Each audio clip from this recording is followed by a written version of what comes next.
बच्चे जो कि जुड़वा रहते हैं वो बहुत सालों बाद अपनी माँ से मिलने और कुछ वक्त उनके साथ रहने उनके पास जा रहे होते हैं। वैसे एक का नाम एलियस रहता है और दूसरे का ल्यूकस। एलियस थोड़ा शरारती टाइप का था और ल्यूकस सीरियस। खैर इन दोनों को इनकी माँ के पास छोड़ने के बाद इनका बाप वापस चला जाता है क्योंकि ये लोग अब साथ नहीं रहते। खैर ये लोग जितने एक्साइटमेंट में यहाँ आए थे और जिसके लिए आए थे यानी अपनी माँ से मिलने, माँ से मिलते ही इनकी एक्साइटमेंट हैरानी और कंफ्यूजन में बदल जाती है। एक औरत अपने चेहरे पर एक मास्क लगाकर इनके पास आती है और खुद को इनकी माँ बताती है और ये जब उससे अपना मास्क हटाने को कहते हैं तब वो ये एक्सक्यूज देती है कि उसने अभी अभी फेस की सर्जरी करवाई है, इसीलिए वो ये मास्क नहीं हटा सकती। हालांकि ये बच्चे थे तो ठीक से कुछ समझ नहीं पाते, पर क्योंकि इनका फोकस सिर्फ अपनी माँ से मिलने पर था तो ये इस बात पर ज्यादा ध्यान नहीं देते और इस औरत की बातों को मान लेते हैं। इन्हें यकीन दिलाने के बाद कि वही उनकी माँ है, ये इन्हें घर में रहने के रूल्स बताती है कि उन्हें हर चीज की आजादी है, बस 3 चीजों को छोड़कर। पहला, वो कभी उसके रूम में नहीं जाएंगे, दूसरे रूम को बंद नहीं करेंगे और तीसरा,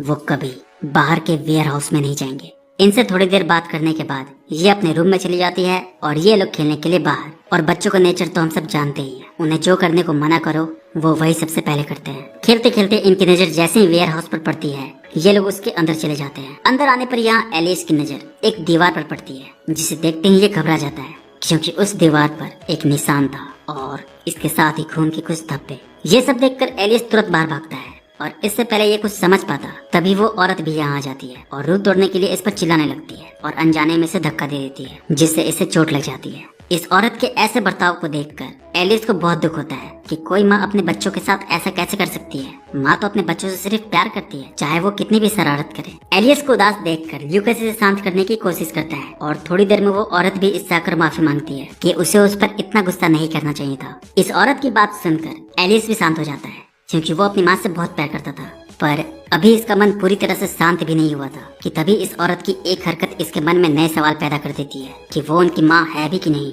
दरअसल सोने से पहले एलियस इसे लोरी सुनाने को कहता है जो उनकी माँ बचपन में उन दोनों भाइयों के लिए गाया करती थी, पर ये इसकी बात ये कहकर टाल देती है कि उसकी तबीयत आज कुछ ठीक नहीं है, वो फिर कभी उन्हें सुना देगी और बात यहीं खत्म नहीं होती। अगले दिन एलियस इसे किसी से फोन पर बात करते सुनता है कि उसके लिए इन्हें झेलना आसान नहीं हो रहा है, वो ल्यूकस से 1 मिनट के लिए भी अलग नहीं होता। ये सब सुनकर एलियस तुरंत ल्यूकस के पास आता है और उसे सारी बातें बताता है कि ये औरत जो भी है उन्हें अलग करना चाहती है। एलियस की बात सुनकर ल्यूकस इसे पूरी सच्चाई जानने को कहता है, वरना अगर उसका शक गलत निकला और अगर ये औरत सच में उनकी माँ हुई तो उनकी हरकत से उनकी माँ को बहुत दुख होगा और वो अपनी माँ को दुखी नहीं देख सकते। दोनों भाई सच्चाई जानने के लिए एक वॉकी टॉकी उस औरत के कमरे में छिपाने पहुंच जाते हैं। हालांकि वो औरत भी अपना मास्क बदलने रूम में उसी वक्त आ जाती है, पर इससे इन्हें एक तरह से फायदा ही होता है। छिपते वक्त एलिस देखता है कि जो ड्राइंग उसने अपनी माँ को बनाकर दी थी जिसमें पूरा परिवार था, वो ड्राइंग उसने डस्टबिन में फेंक दी है। और छिपे रहते एलिस इसके आगे देखता है कि जब उस औरत की नजर वापस से उस ड्राइंग पर पड़ती है तो इस बार गुस्से में वो उसे उठाकर फाड़ देती है। अपने ड्राइंग के साथ इस औरत को ऐसा करता देख एलिस का शक और पक्का हो जाता है कि वो औरत उनकी माँ नहीं है और इसका शक कंफर्म तब और हो जाता है जब ये इस औरत की फोटो अपनी माँ की पुरानी फोटो से मिलाता है। इसमें ये देखते हैं कि इस औरत की आंखें ब्लू हैं जबकि उनकी माँ की आंखें ग्रीन थी।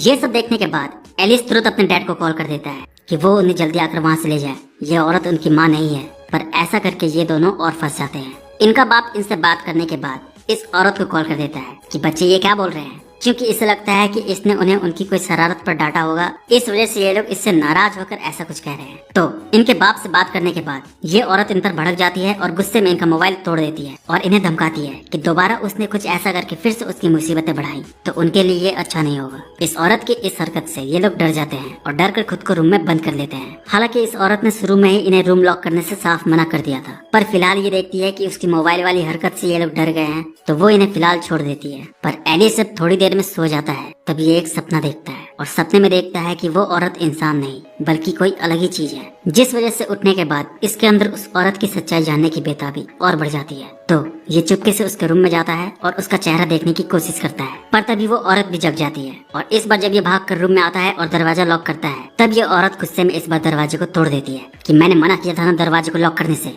और इस बार बात इतनी आगे बढ़ जाती है कि जब इसके डांटने पर एलिस चिड़चिड़ाकर इससे कह देता है कि वो उससे दूर हो जाए, वो उसकी माँ नहीं है। तब ये एलिस को टॉर्चर करने लगती है कि उसकी हिम्मत कैसे हुई ऐसा कहने की। वो अब उसे तब तक नहीं छोड़ेगी जब तक वो ये नहीं कह देता कि वही उसकी माँ है। इस औरत का ऐसा रूप देखकर आखिर बेचारा एक बच्चा क्या ही कर सकता था। इससे बचने के लिए ये तुरंत इसके डर से बोलने लगता है कि उससे गलती हो गई, वही उसकी माँ है, आगे से वो ऐसा फिर कभी नहीं बोलेगा। हालांकि डर से एलिस ने ऐसा कह तो दिया, पर अब ये कंफर्म हो चुका था कि ये कोई भी हो, पर ये उनकी माँ तो नहीं हो सकती। तो अब यहाँ होता यह है कि ल्यूकस और ये घर से भागने का प्लान बनाते हैं। हालांकि बारिश बहुत तेज हो रही होती है, तो घर से भागकर ये पास में एक खाली पड़े घर में जाकर छिप जाते हैं और थक कर वहीं सो जाते हैं। यहाँ भी सोने के बाद एलिस फिर से वही सपना देखता है कि वो औरत कोई अलग ही चीज है और वो वेयर हाउस में बैठकर रो रही है। ये सब देखकर डर से एलिस की आंख खुल जाती है। हालांकि तभी यहाँ पुलिस भी आ जाती है। दरअसल इस घर में सेंसर लगा हुआ था जो कि इनके घुसने से ऑन हो गया था। पुलिस को देखते ही ये उन्हें सब कुछ बता देते हैं कि कोई औरत है जो उनकी माँ की जगह उनके घर में घुस आई है और उन्हें मारना चाहती है। पर फिर से इनके साथ वही होता है। एक बच्चे की बात पर कौन यकीन करेगा। पुलिस वाले इन्हें वापस घर ले आते हैं और यहाँ सबसे ज्यादा चौंकाने वाली बात ये रहती है कि इस औरत ने अपना मास्क हटा दिया होता है और शक्ल से ये बिल्कुल इनकी माँ ही लग रही थी। इसे देखकर ये दोनों शॉक हो जाते हैं कि ये तो उनकी माँ ही है। और पुलिस वाले इनकी बात और इसीलिए नहीं सुनते क्योंकि ये लोग इसके फैन थे, यानी इनकी माँ एक टाइम पर बहुत बड़ी एक्ट्रेस थी। खैर इधर इन लोगों का दिमाग काम करना बंद कर देता है कि अब वो क्या करे। अब तो वो औरत की शक्ल भी उनकी माँ से मिल रही है, उन्हें अब मानना ही पड़ेगा कि वो उनकी माँ है। पर नहीं, तभी ल्यूकस एलिस को बताता है कि हो सकता है उस औरत ने प्लास्टिक सर्जरी से अपना चेहरा बदल दिया हो, क्योंकि जब वो यहाँ आए थे तब उसने खुद ही बताया था कि उसने सर्जरी करवाई है, इसलिए उसने मास्क पहना है। ल्यूकस के समझाने पर एलिस को गुस्सा आ जाता है कि कोई औरत उनकी माँ को उनसे ऐसे ही कैसे छीन सकती है। एलिस उस औरत से बदला लेने का सोचता है और इसी बीच इसे याद आता है कि जब वो उसके रूम में गया था तब उसने टेबल पर नींद की दवा देखी थी। तो यहाँ एलिस इंतजार करता है उस औरत के सोने का, और जैसे ही वो नींद की दवा खाकर सोती है ये दोनों उसके रूम में जाते हैं और उसे बांध देते हैं। और जब उसे होश आता है तब इस बार एलिस इसे टॉर्चर करता है कि बताओ तुमने मेरी माँ के साथ क्या किया है। मैंने वेयर हाउस में खून देखा था, क्या तुमने मेरी माँ को मार दिया है। एलिस की बात सुनकर ये पहले तो इसे खुद को खोलने को कहती है, पर जब ये लोग इसे नहीं खोलते तो ये इनकी कसम खाने लगती है कि वो सच कह रही है, वही उनकी माँ है। और ये कहकर आखिर में रोने लगती है। इसे रोता देख ल्यूकस एलिस से इसकी बातों में ना आने को कहता है और ल्यूकस की बात सुनकर एलिस भी इमोशनल नहीं होता और इससे कहता है कि वो उसकी बातों में नहीं आएगा क्योंकि उसने अपनी माँ की आंखें देखी है। उसकी आंखें ब्लू है जबकि उनकी माँ की आंखें ग्रीन थी।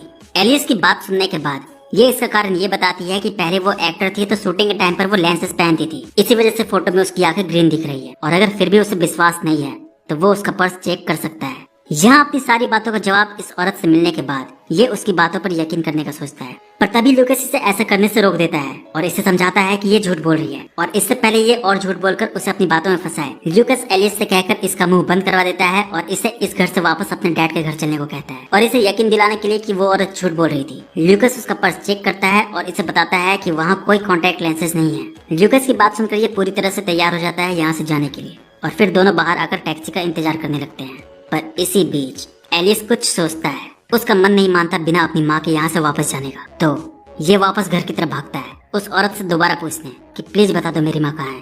पर घर आते ही जब सबसे पहले इसकी नजर उस औरत के बैग पर पड़ती है और ये खुद उस बैग को देखने जाता है तो ये क्या देखता है कि लेंसेज उस बैग में ही थे, यानी ल्यूकस ने उससे झूठ कहा था कि लेंसेज बैग में नहीं है। लेंसेज देखकर ये तुरंत ऊपर जाता है और उस औरत को खोल देता है और उसे बताता है कि ल्यूकस ने उससे झूठ कहा, पर उसने उससे झूठ क्यों कहा। तो ये एलिस से कहती है कि वो उसे कुछ बताना चाहती है और ये कहकर ये इसे अपने साथ वेयर हाउस में लेकर जाती है और यहाँ इससे वो खून का धब्बा और उसके ऊपर का निशान देखने को कहती है। शुरू में एलिस उसे देखने से मना कर देता है, पर ये इसे हौसला देती है कि वो डरे नहीं, वो उसके साथ है, उसे आज खुद से लड़ना ही होगा। और यहाँ ये धीरे धीरे पास्ट की हर चीज इसे बताना शुरू करती है कि बचपन में उसने गलती से ल्यूकस को इसी जगह गोली मार दी थी। ये निशान और खून के धब्बे ल्यूकस के ही हैं और अब तक उसने उसके साथ ऐसा बर्ताव इसलिए किया क्योंकि ल्यूकस के जाने के बाद वो डिप्रेशन में चली गई थी और आज भी वो उससे उभरने की कोशिश कर रही है। और वो ल्यूकस को हर वक्त इसलिए देखता है और उससे बातें करता है क्योंकि वो अब तक इस सच्चाई से भागता फिर रहा है कि उसने ल्यूकस को मार दिया है। ल्यूकस बस उसके इमेजिनेशन में है और इसीलिए जब वो यहाँ आया और उसने अपनी ड्राइंग उसे दी थी तो इसी वजह से उसने वो ड्राइंग फाड़ दी थी। और यही वजह थी कि उन्होंने उसे उस दिन लोरी नहीं सुनाई थी जो कभी वो उन्हें बचपन में सुनाती थी, क्योंकि इससे उन्हें लूकस की याद आने लगती और वो फिर खुद पर से अपना कंट्रोल फिर खो देती। और यही वो वजह थी जो वो उसे लूकस से अलग करने की फोन पर बात कर रही थी, क्योंकि लूकस रियल में अब है ही नहीं और अब उसे भी ये बात एक्सेप्ट करनी पड़ेगी। अचानक इतना बड़ा झटका मिलने की वजह से एलियस शॉक हो जाता है और सच्चाई एक्सेप्ट ना कर पाने की वजह से छटपटाने लगता है। और इस बीच यहाँ एक और हादसा हो जाता है। बेकाबू होकर एलियस गलती से अपनी माँ को यहाँ से ढकेल देता है, जिससे इसकी माँ की भी यहाँ मौत हो जाती है। और अब यहाँ इसकी हालत पहले से और खराब हो जाती है। जिस तरह ये पहला हादसा एक्सेप्ट नहीं कर पाया था, इस बार ये इस हादसे को भी एक्सेप्ट नहीं कर पाता। और अब ल्यूकस के साथ साथ इसे अपनी माँ भी दिखने लगती है और दोनों इसे शाबाशी दे रहे होते हैं कि इसने जो किया ठीक किया। और मूवी यहाँ खत्म हो जाती है।